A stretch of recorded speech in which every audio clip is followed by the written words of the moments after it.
Beneath the ancient oak trees of St. Michael's Cemetery in Charleston, South Carolina, lie 9 graves that the city's most influential families have long refused to speak about. Each headstone belongs to a wealthy plantation owner who died between 1851 and 1855, each under eerily similar circumstances: sudden paralysis, followed by what doctors at the time called a merciful death. But in 1923, when the cemetery was undergoing renovations, the groundskeepers uncovered something horrifying, something city officials immediately ordered removed from all public records. Inside each of the 9 coffins, the wooden lids were torn with deep scratch marks made by fingernails. The bodies were twisted, frozen in positions of desperate struggle. What they discovered next would haunt Charleston's elite for generations. Hidden beneath the cemetery's oldest magnolia tree was a worn leather journal, written in the careful, deliberate handwriting of a man named Solomon Fairfax. It chronicled 4 years of calculated revenge, beginning with family screams and ending with 9 men buried alive. Before we continue the story of Solomon Fairfax, the gentle healer who became Charleston's most methodical killer, join our community of truth seekers. Hit the subscribe button and ring the notification bell so you never miss another story buried deep in America's past. And let us know in the comments, what state are you listening from? We love hearing from you. The first entry in the journal, dated March 15, 1851, began with a single chilling line that explained everything. "Today, I watched my wife and children burn, and I did nothing to stop it." In the 1850s, Charleston stood as the glittering jewel of Southern aristocracy, white-column mansions along the Cooper River, dynasties built on rice and cotton, and a belief among the elite that they were untouchable. The city's medical community, though small, commanded immense respect among the wealthy. These families could afford private physicians to treat their mysterious fevers, sudden weakness, and strange paralysis that seemed to strike Charleston's high society with uncanny frequency. One such physician was Dr. Cornelius Hathaway, who opened his practice on Meeting Street in 1845. He quickly gained a reputation among Charleston's upper class for his innovative treatments and his rare understanding of exotic remedies. Much of his success, however, came from his brilliant assistant, a slave named Solomon Fairfax, whose near-supernatural knowledge of medicinal plants and chemical compounds set him apart from anyone else in the region. Solomon had been purchased specifically for Dr. Hathaway's medical work after demonstrating remarkable skill in botanical medicine, knowledge passed down through generations of healers in his family who had served on plantations across the Carolina Lowcountry. But Solomon was not like the typical field slave who filled Charleston's plantations. Tall and observant, with eyes that missed nothing, he carried himself with quiet intelligence. He had been educated alongside the children of his former master, learning to read and write before such education was outlawed. His grasp of Latin medical terminology impressed even Dr. Hathaway, who came to rely heavily on him for preparing complex compounds and assisting with delicate procedures. The wealthy patients who came to practice grew accustomed to Solomon's presence. Many even requested him personally for his calm bedside manner and uncanny understanding of their ailments. Yet Solomon's life hadn't always been confined to the sterile walls of a doctor's office. For 32 years before joining Dr. Hathaway, he had lived on the Pemberton Plantation, 15 miles outside Charleston. There, he had married a woman named Celia and raised 3 children, 2 boys and a girl, in one plantation's small slave quarters. The Pembertons had allowed the arrangement because Solomon's healing abilities proved invaluable during frequent outbreaks of fever and disease that could wipe out a plantation's workforce overnight. His knowledge saved countless lives, both enslaved and free, earning him a rare measure of respect. He treated everything from snake bites to consumption, combining traditional African remedies passed down from his grandmother with methods he learned by quietly observing the white physicians who visited. The Pembertons even trusted him to care for their own family during illness, an unusual privilege that spoke volumes about his reputation. But that fragile peace shattered in March 1851, when Edmund Pemberton's gambling debts forced him to sell part of his property to cover mounting losses. Among those to be sold were Solomon's wife and children, destined for different plantations across the state. It was a common practice, justified as business, but it tore families apart with brutal finality. Solomon begged Pemberton to reconsider.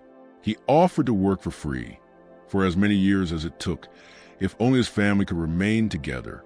He even suggested hiring himself out to other plantations during peak harvest seasons to earn extra money. But Pemberton, under crushing debt and pressure from creditors, refused every plea. The sale was set for March 14, 1851, at the Charleston slave market, and nothing would change that. That morning dawned gray and heavy, storm clouds gathering over the Ashley River as if nature itself sensed a tragedy about to unfold.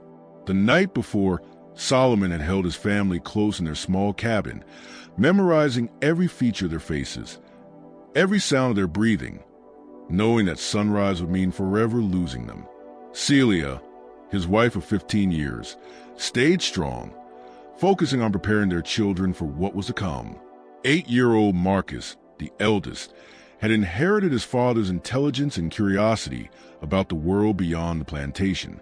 6-year-old Samuel shared Solomon's gentle nature and gift for healing, often helping his father gather.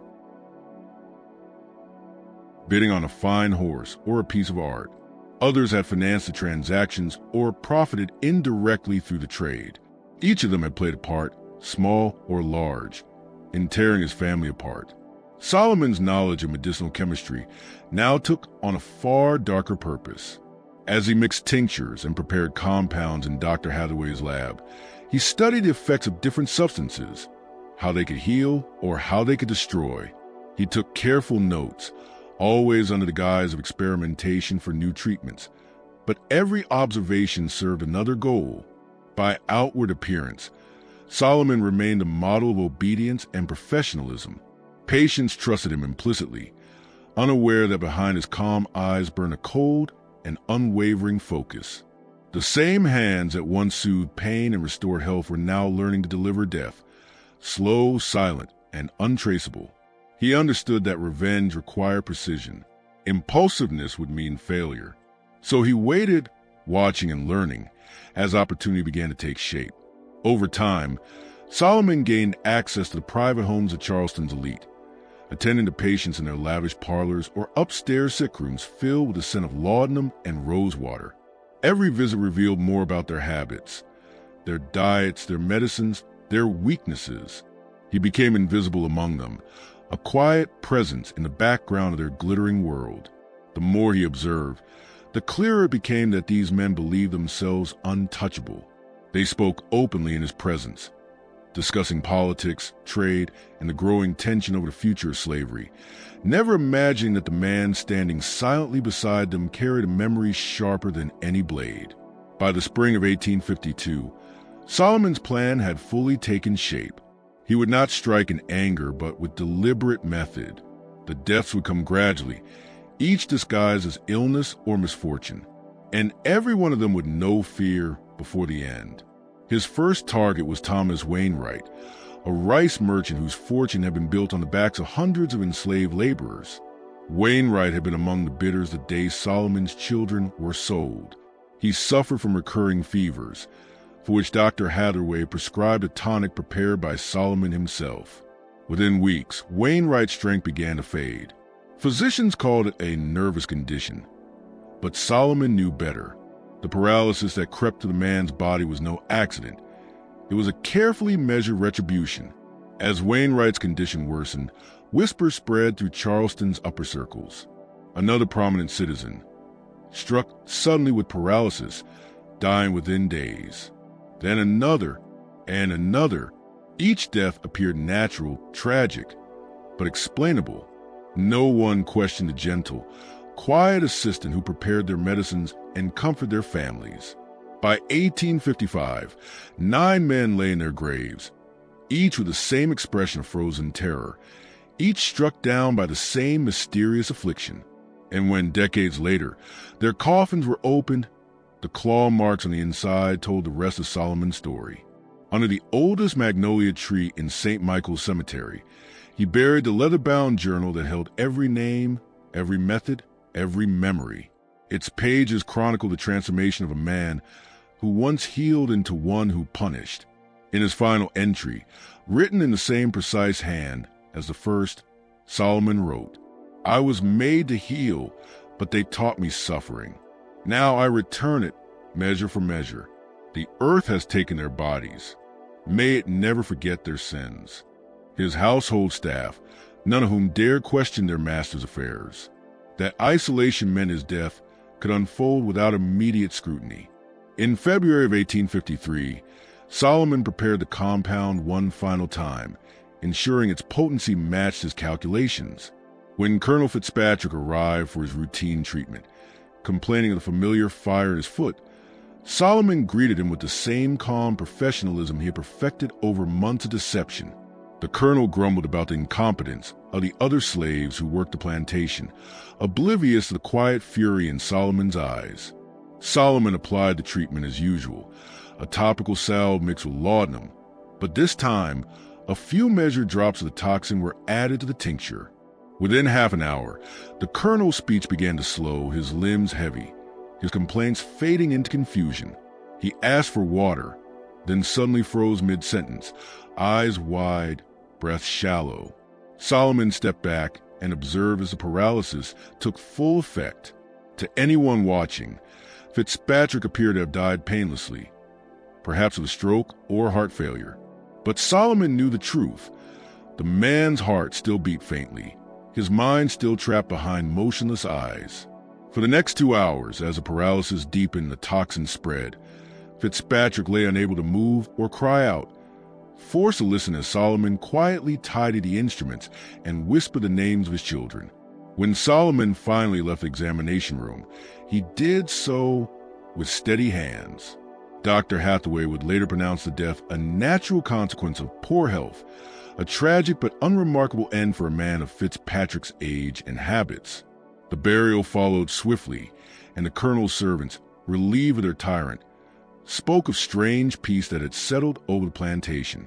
That night, in his journal, Solomon drew a single black line to the first name on his list.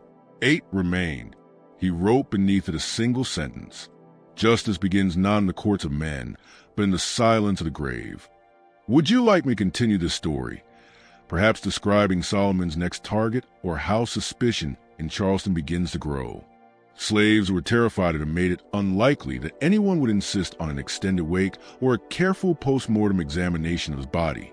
The colonel's medical history provided Solomon with the perfect cover story. Fitzpatrick suffered not only from gout, but also from a weak heart, a condition Dr. Hathaway had been monitoring for several years. If Fitzpatrick died suddenly, heart failure would be the obvious diagnosis, requiring no further investigation or autopsy. On December 15, 1852, Colonel Fitzpatrick arrived for his usual appointment, complaining that his gout pain had worsened significantly over the past week. Dr. Hathaway was attending to another patient and instructed Solomon to prepare Fitzpatrick's treatment and begin the consultation. That routine delegation provided exactly the opportunity Solomon had been waiting for. As Solomon prepared the colonel's medication, he added precisely measured drops of his paralytic compound to the solution. Years in medical practice had taught him to keep steady hands and a calm face, even in the tensest moments. Skills that served him well as he crossed the line from healer to killer. Fitzpatrick, accustomed to receiving treatments from Solomon, consumed the medicine without question. The conversation that followed would be seared into Solomon's memory forever. As the toxin began to take hold and the colonel grew weak, Solomon sat beside Fitzpatrick's chair and spoke in his usual gentle tone. "Colonel Fitzpatrick," Solomon said quietly, "my name is Solomon Fairfax, and you destroyed my family at the slave auction on March 14, 1851. You laughed when my children were sold. You joked about their value as breeding stock. Do you remember that day?" Fitzpatrick's eyes, already glazing from the advancing paralysis, showed a flicker of recognition and then widening horror as he understood what was happening. He tried to cry out for help, but found his voice stolen, along with the ability to move. Solomon continued in the same calm, professional voice. "You're not dying yet, Colonel. The medicine I gave you has paralyzed every muscle in your body, but your mind is completely clear. You can hear every word I'm saying. You can feel everything that's happening to you. In about an hour, Dr. Hathaway will examine you and pronounce you dead from heart failure. Your body will be prepared for burial, and tomorrow evening you will be placed in your coffin and buried in St. Michael's Cemetery." Solomon leaned in so Fitzpatrick could see his face clearly. "But you won't actually die until several hours after you're buried. You'll be fully aware as the dirt is shoveled onto your coffin. You'll hear every sound, feel every sensation, and have plenty of time to think about what you did to my children. That's when you'll learn what terror truly is." The paralysis completed its course. Fitzpatrick appeared lifeless, but Solomon could see the frantic awareness in his eyes, the desperate attempt to communicate or to escape an immobilized body. With professional thoroughness, Solomon checked pulse and breathing, confirming both were so faint they would be undetectable without specialized instruments. 5 minutes later, when Dr. Hathaway entered the treatment room, he found Solomon standing respectfully beside what appeared to be Colonel Fitzpatrick's body, his face showing appropriate sorrow and concern. "I'm afraid the colonel has passed, Doctor," Solomon reported quietly. "His heart gave out while I was preparing his next treatment." He seemed to go very peacefully. Dr. Hathaway's own examination confirmed Solomon's diagnosis. The colonel showed no signs of life, and given his known heart condition, the cause of death seemed obvious. Within an hour, Fitzpatrick's body was taken to his mansion, and funeral arrangements were made fitting a man of his rank. Solomon attended the funeral, standing respectfully in the section allotted for slaves, as Colonel Fitzpatrick's coffin was lowered into the ground. As the first shovelfuls of dirt struck the wooden lid, Solomon wondered whether Fitzpatrick remained conscious, whether he could still perceive the burial. The thought offered him no pleasure, only a cold sense that justice was finally being served. That evening, Solomon made his next journal entry. "Colonel Fitzpatrick has paid for his crimes. 8 more remain. Justice is patient, but it is also certain." The months after Fitzpatrick's burial passed with agonizing slowness as Solomon watched for any sign that his method had aroused suspicion. Charleston social circles offered the expected condolences and remembrances. No one questioned the circumstances. Dr. Hathaway mentioned the case to other physicians as a reminder of how suddenly heart failure could claim even seemingly healthy men. Solomon's reputation as a skilled, compassionate assistant remained intact. The success of the first execution gave Solomon the confidence to move forward with the second phase of his plan, but also forced him to confront the psychological toll of his actions. Despite months of careful preparation and an iron certainty about the justice of his cause, witnessing a man die in such terror affected him more than he expected. He found himself sleepless for weeks, not from remorse but from a vivid imagining of what Fitzpatrick had endured in those final hours. Buried and conscious, choosing a second victim required equal care. Solomon needed to avoid patterns that might draw attention, so he varied both the intervals between deaths and their apparent causes. His research identified Judge Marcus Calvert as an ideal next target, a man who had not only witnessed the auction that separated Solomon's family, but had provided legal justification for such separations, arguing in court that tearing families apart was necessary for maintaining order and economic efficiency. Judge Calvert suffered from severe migraines that had worsened over 2 years, forcing him to seek Dr. Hathaway's treatment with increasing frequency. The judge's condition offered Solomon both opportunity and plausible cover. Migraine sufferers sometimes experience fatal strokes, and Calvin's age made such an outcome medically believable. Before Solomon could put his plan against Judge Calvert into motion, an unexpected complication nearly derailed the entire campaign of revenge. In March of 1853, Dr. Hathaway announced he was considering taking on a junior partner, a young physician named Dr. Timothy Henderson, freshly trained in Philadelphia and eager to make his mark in Charleston's competitive medical scene. Dr. Henderson's arrival would mean more scrutiny of Solomon's work, more witnesses to his interactions with patients, and far greater difficulty administering the paralytic compound without detection. Worse still, Dr. Henderson had trained under physicians versed in the latest forensic advances, including techniques for detecting unusual substances in deceased patients. Solomon realized he needed to speed up his timetable. Instead of spacing the deaths over years as he had planned, he would have to complete his mission in months, before Dr. Henderson's presence made continued operations impossible. Compressing the schedule forced Solomon to take bigger risks and accept conditions that were less than ideal. That pressure led to his first serious mistake. While preparing Judge Calverin's treatment in April 1853, Solomon accidentally used a slightly higher dose of the paralytic compound than intended. The judge's apparent death came faster than expected, and the paralysis was so complete that even Dr. Hathaway noticed something unusual about the corpse. "Strange," Dr. Hathaway murmured as he examined the body. "The muscle rigidity seems more pronounced than in typical stroke victims. And look at his eyes. There's something almost desperate about their expression." Solomon's heart pounded as he watched Dr. Hathaway perform a more thorough examination than he had for Colonel Fitzpatrick. For several terrified minutes, he feared his entire plan would be exposed. But Dr. Hathaway's training, thorough as it was for the era, lacked the specific knowledge to identify Solomon's exotic toxin. After about 15 minutes of inspection, the doctor concluded the unusual symptoms were a result of Calverin's particularly severe stroke. "Poor man must have suffered terribly in his final moments," Dr. Hathaway observed, unknowingly describing exactly what the judge was experiencing at that very second, conscious, paralyzed, and awaiting burial.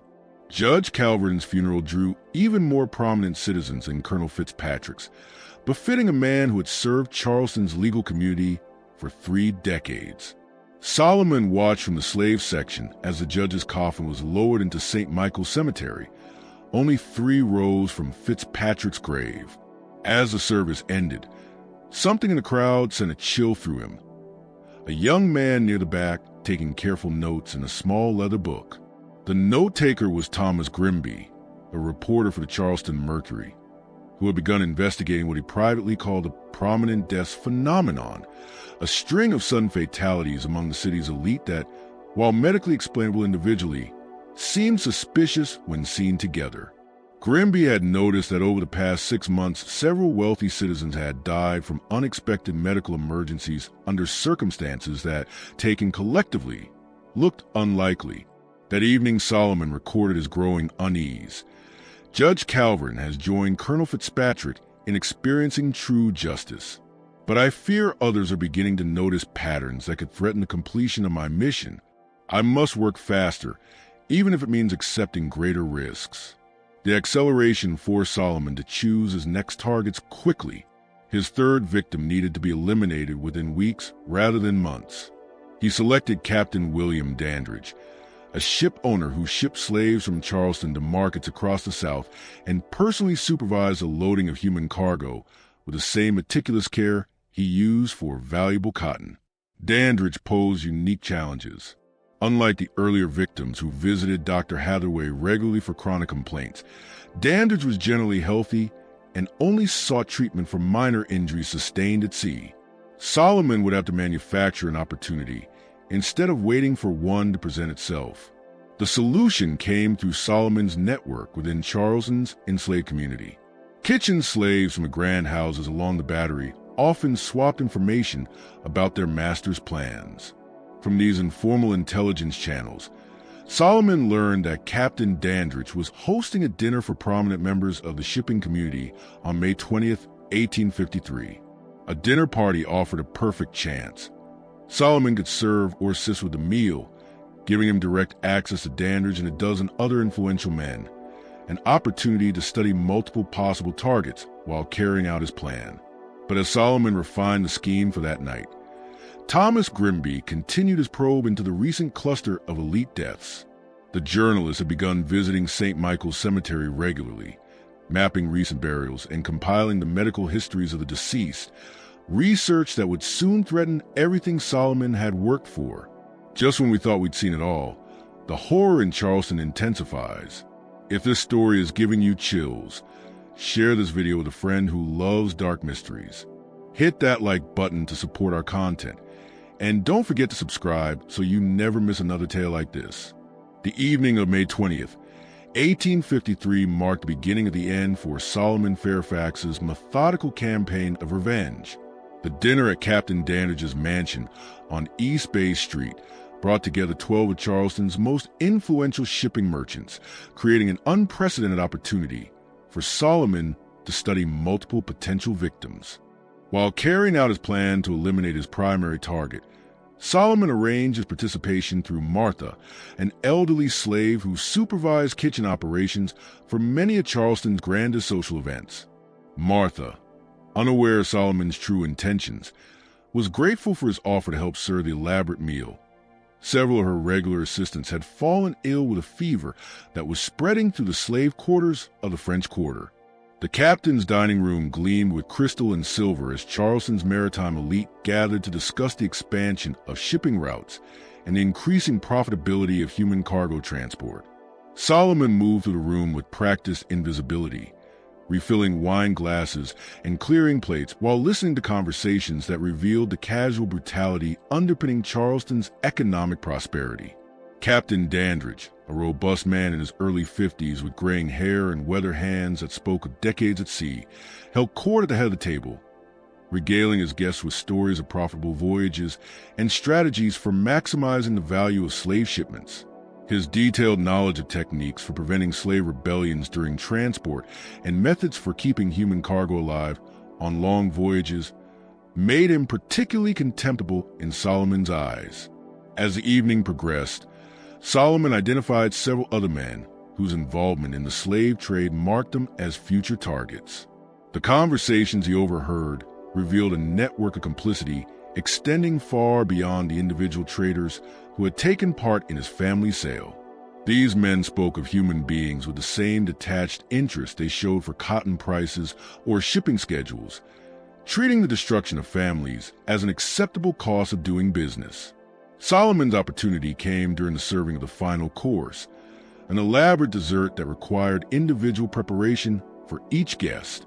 Working in Captain Dandridge's kitchen, Solomon carefully added his paralytic compound to the captain's portion of brandy-soaked cake, using a method he perfected through months of experimentation. The toxin blended into the alcohol-soaked dessert, masking any taste while ensuring rapid absorption. Captain Dandridge ate his dessert with obvious enjoyment, complimenting Martha on her preparation and asking for the recipe to give to his own cook. Within 30 minutes, he experienced the initial effects of Solomon's compound, a slight dizziness he blamed on the evening's wine and the warmth of the crowded room. As the paralysis progressed, Captain Dandridge excused himself from the table, saying he needed fresh air to clear his head. Solomon, watching from the kitchen doorway, followed as the captain made his way to his private study and collapsed into his favorite leather chair just as the toxin reached full effect. The discovery of Captain Dandridge's death 20 minutes later created exactly the kind of scene Solomon had hoped to avoid. Instead of dying quietly in Dr. Hathaway's office, the captain had expired in front of a dozen witnesses who immediately demanded answers. Dr. Samuel Pettigrew, one of the dinner guests, examined the body while the others looked on with growing alarm. "This is most peculiar," Dr. Pettigrew announced after his initial inspection. "Captain Dandridge appears to have suffered some kind of seizure, yet there are no obvious signs of apoplexy or heart failure. The muscle rigidity is quite pronounced, almost as if he had been poisoned." The suggestion of poisoning sent a shock through the assembled guests and created precisely the attention Solomon had worked to avoid. Within an hour, 2 additional physicians had been summoned to examine the captain's body, and by morning the suspicious death had spread through Charleston's social circles. Thomas Grimby, the journalist who had been tracking the cluster of prominent deaths, arrived at Dandridge's mansion before dawn, interviewing servants and guests while details were still fresh. His investigation revealed that Solomon had been present at the dinner party, marking the first time any individual could be linked to multiple recent deaths among Charleston's elite.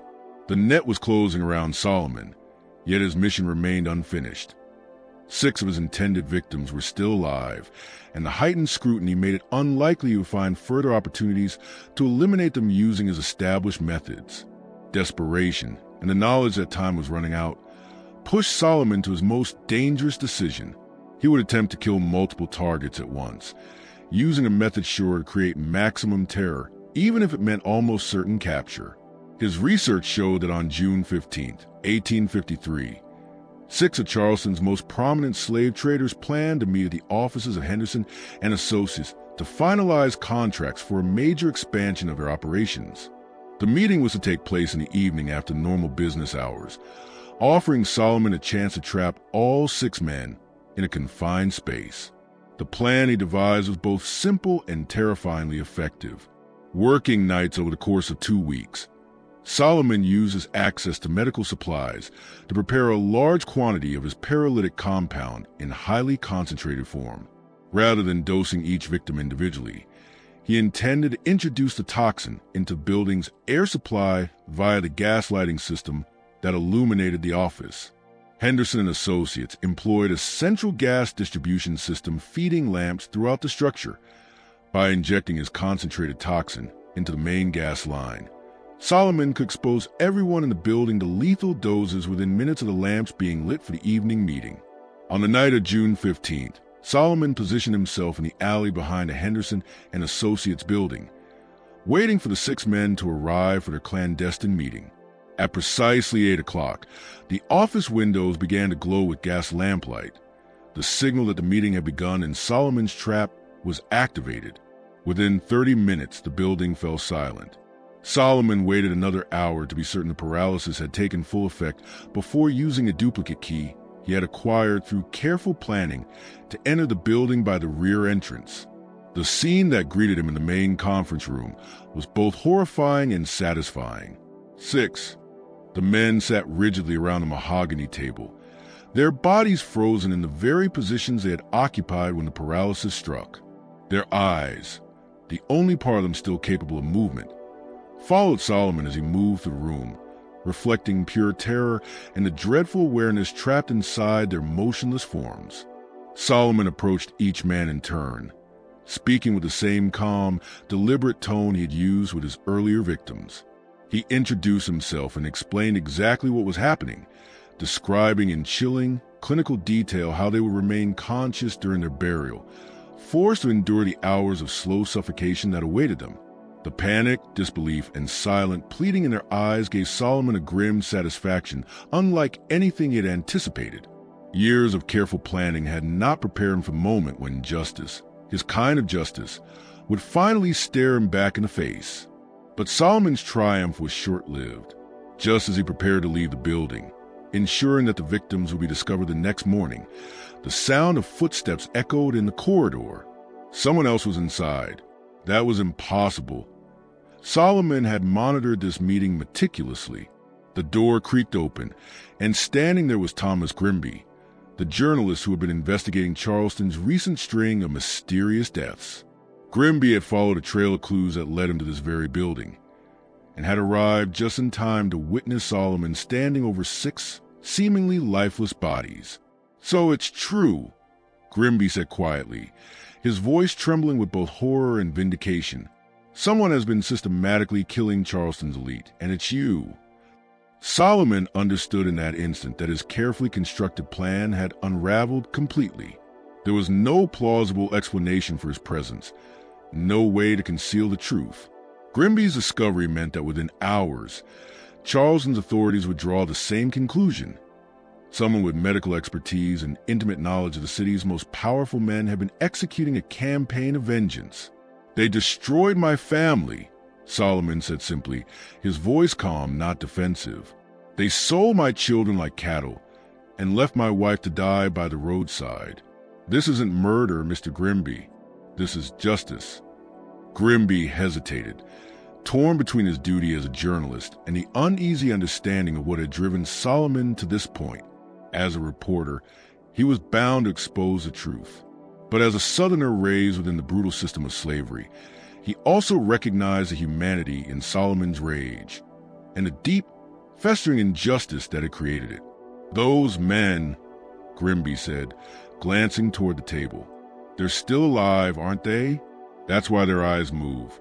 You've done something to them, something that makes them appear dead but keeps them conscious." Solomon gave a slow nod. They'll feel what my children felt when they were ripped from everything they knew. They'll have hours to think about what they've done, just like my family did, on that wagon ride to the slave market. What followed was a conversation that would later be discovered in Grimby's own journal, found decades afterward during renovations of his former home. Grimby described his inner conflict, the war between professional duty to expose a murderer and his moral understanding of the injustices that had forged that murderer's resolve. "I can't let you continue," Grimby finally said, "but I can't ignore what brought you here, either. Those men, they profited from breaking families, from selling children. In a just world, they'd face punishment for their crimes." "In a just world," Solomon replied, his tone steady, "my family would never have been destroyed in the first place. Justice was denied to us through their laws. So I created my own through the knowledge their system gave me." Their tense standoff was broken by the sound of approaching voices and hurried footsteps outside. Someone else was coming. Perhaps other businessmen expected at the meeting, or townspeople who had noticed unusual activity in the building. Both men knew it was only a matter of minutes before the scene would be discovered. "There's a back stairway," Grimby whispered urgently. "You could still escape. I could delay reporting this for a few hours, give you time to reach the countryside." But Solomon only shook his head. He had accepted long ago that his mission would end with either capture or death. 9 men had been responsible for his family's destruction, and those 6 now sat frozen before him. 3 still lived, and the system that had birthed them would endure. "I'm not running," Solomon said with the same unshakable calm that had guided his every act. "Let them come.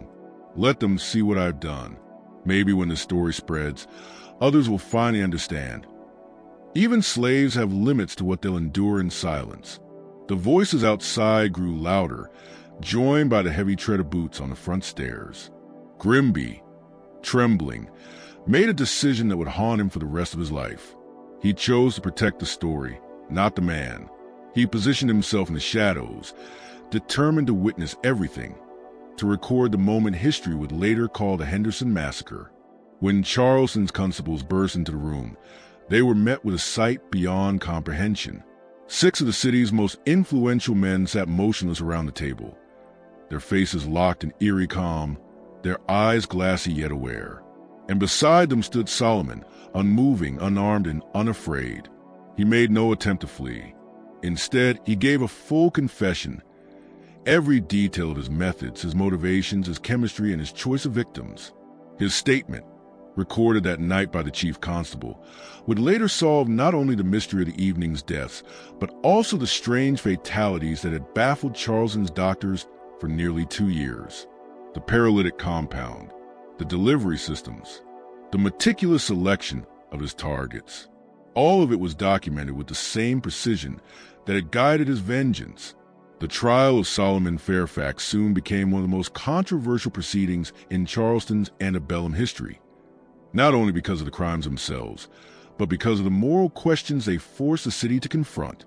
The trial became famous not because anyone doubted his guilt, but because it forced the city to wrestle with the moral questions his case raised about slavery, justice, and the limits of human endurance. The prosecution, led by District Attorney Charles Rutledge, presented the matter simply. A slave had killed 9 prominent citizens and must be executed to preserve social order. The court-appointed defense, led by the reluctant attorney Benjamin Crawford, faced a nearly impossible task of defending a client who had confessed to multiple murders while arguing those murders were born of the systematic destruction of his family. Crawford's strategy did not deny Solomon's guilt. Instead, it sought to expose the brutal realities of the slave system that had made such desperate revenge imaginable. The trial exposed parts of Charleston's slave trade that many in the city preferred remain hidden. Testimony about the methods used to separate families, the casual cruelty of slave auctions, and the total legal powerlessness of enslaved people held up an uncomfortable mirror to a society that portrays slavery as benevolent. Solomon's detailed account of watching his family broken apart, while powerless to intervene, forced Charleston's elite to confront the human cost of the economic system on which their lives depended. Thomas Grimby's coverage in the Charleston Mercury set off a sensation across the South. His articles, which reproduced large excerpts of Solomon's journal and explained the paralytic compound in clinical detail, were reprinted from Virginia to Louisiana. The story of a slave who had turned his medical knowledge into an instrument of revenge became both fascination and terror for slaveholders throughout the region. The scientific and medical communities focused intensely on the technical aspects of the crimes. Dr. Hathaway, devastated to learn that his trusted assistant had used the practice as a base for murder, testified about Solomon's pharmaceutical knowledge and his access to exotic compounds. The revelation that enslaved people could possess sophisticated understandings of chemistry and toxicology challenged prevailing assumptions and sparked bitter debate about the wisdom or danger of educating enslaved people. The 6 men found paralyzed in the Henderson and Associates building offer the most wrenching testimony of the trial. All survived the ordeal, though their accounts differed in horror depending on how long each had remained conscious after being declared dead. They described lying immobile while fully aware, hearing their own deaths pronounced and funeral plans discussed, an experience that gave jurors and the public a visceral sense of Solomon's revenge that legal argument alone could not convey. Colonel Harrison Vance, one of the survivors, described his torment plainly. "I could hear everything, feel everything, but I could not move so much as an eyelid. When my wife wept over my body, I wanted desperately to comfort her, to let her know I was still alive. But I was trapped inside my own corpse, completely helpless, while arrangements were made for my burial." If Solomon Fairfax intended to show me what terror felt like, he succeeded beyond measure. When it became known that 3 of Solomon's earlier victims, Colonel Fitzpatrick, Judge Calverton, and Captain Dandridge, had likely been buried alive, public outrage spread well beyond Charleston. Families across the South demanded exhumations and post-mortem examinations, worried that their own dead might have been victims of similar poisonings. The backlog overwhelmed local physicians and created a climate of suspicion that persisted for years. Throughout the proceedings, Solomon remained calm and articulate, showing no remorse for his actions and expressing regret only that he had not been able to complete his mission against all 9 men. His final statement to the court crystallized his motives. "I was trained to preserve life and ease suffering. But when this society destroyed my family while calling it legal and proper, I learned that the same knowledge used to heal can also be used to ensure justice. I do not ask for mercy because no mercy was shown to my wife and children. I ask only that when you condemn me, you remember I did not create the system that made such revenge necessary." The jury deliberated less than an hour. Solomon Fairfax was found guilty on all counts and sentenced to death by hanging, a verdict that shocked no one given the scale of his crimes and the social imperative to maintain order in a slave-holding society.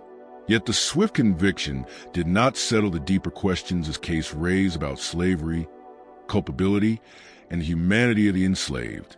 Solomon was executed on October 15, 1853, before a crowd of over 2,000 who had gathered to witness the end of Charleston's most notorious criminal. His final words from the gallows, recorded by Thomas Grimby and published throughout the South, were consistent with the calm certainty he had shown throughout. "I die knowing that 9 men experienced the terror my children felt when they were sold away from everything they loved. That knowledge makes my death worthwhile. But this system that creates such desperation will continue, and other families will suffer as mine did. When that happens, remember that even the most patient man has limits to what he will endure in silence." Solomon's body was buried in an unmarked grave outside Charleston city limits, in keeping with laws that forbade the interment of executed criminals in consecrated ground. His leather-bound journal, however, confiscated as evidence, was not returned to the authorities after trial. Thomas Grimby had been permitted to examine the journal during the reporting and had made extensive copies before returning the original to the court clerk. Years later, while preparing his memoirs, Grimby decided to bury Solomon's journal beneath the magnolia tree at St. Michael's Cemetery, near the graves of the men Solomon had killed. Grimby explained his choice in an 1889 account. I could not bring myself to destroy the record of such methodical revenge, but I also could not allow it to become a manual for others. Perhaps future generations, with different ideas of justice and slavery, will be better equipped to understand the grim necessity that drove Solomon Fairfax to become both healer and executioner. The discovery of Solomon's journal in 1923, during a cemetery renovation, finally confirmed what had long been dismissed as legend. Inside 9 of the unearthed coffins, workers found deep scratch marks, desperate clawing from within. The final proof that Thomas Grimby's account had been horrifyingly accurate. Charleston city officials swiftly classified the discovery as sensitive historical material, sealing all documents and silencing further inquiry. The official reason cited public safety and fears of racial unrest, but many suspected the true motive was to protect the reputations of the city's most powerful families, descendants of those who had once profited from the slave trade. The legacy of Solomon Fairfax's vengeance stretched far beyond Charleston. Across the antebellum South, slaveholders grew increasingly fearful of educated slaves, especially those trained in medicine or chemistry. New laws were enacted restricting access to books, scientific materials, and any form of higher learning. The realization that knowledge itself could arm the oppressed with power unsettled the foundations of the slaveholding world. Solomon's case also helped spark the early growth of forensic medicine in the United States. His use of mysterious paralytic compound prompted scientists to research better ways of detecting rare toxins in the human body, advancements that would later become vital to criminal investigations. Yet perhaps the most profound impact of Solomon's story was on the national conscience. His actions forced Americans to confront a devastating truth, that even the most loyal and grateful slaves could carry within them generations of suppressed pain and rage. If a man like Solomon Fairfax, educated, skilled, and trusted, could orchestrate such meticulous revenge, what did that say about the countless others still living under bondage? This haunting mystery reminds us that even in the darkest corners of American history, resistance has many faces. Justice delayed is not always justice denied. Sometimes arrives cloaked in shadows, demanding its due in silence and blood. So what do you think? Was Solomon Fairfax's vengeance an act of justice for a man who had lost everything, or simply another form of evil born from suffering? Share your thoughts below. And if this chilling tale from Charleston's buried past fascinated you, don't forget to subscribe, hit the notification bell, and share this story with someone who dares to uncover the truths history tried to hide. Because the past is never truly buried. It only waits for someone brave enough to dig.